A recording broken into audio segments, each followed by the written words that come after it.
আরে এত ভয় পাচ্ছিস কেন? ভয়ের কিছুই নেই। তুই ভয়ের কি বুঝবি? আগে থেকে এসবের ভয় কাটিয়ে ফেলেছিস নাকি? এই কি হয়েছে রে? কি আর হবে, তোমার নাতনি সোহাগ রাতে ভূতের ভয় পাচ্ছে। ও বুঝেছি, তাহলে তুই যা, আমি দেখছি।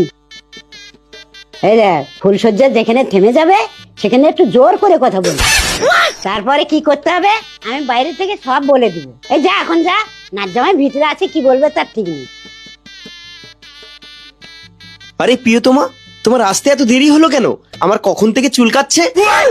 আরে আরে খারাপ ভেবো না, ভেতরে এত মশা, এত পরিমাণ কামড়েছে, সারা গা চুলকাচ্ছে।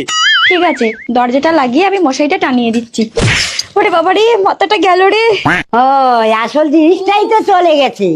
নাতনি চেঁচাই না, মাথা যখন গেছে বাকিটাও চলে যাবে। আরে ওটা আমার ঠাকুমা।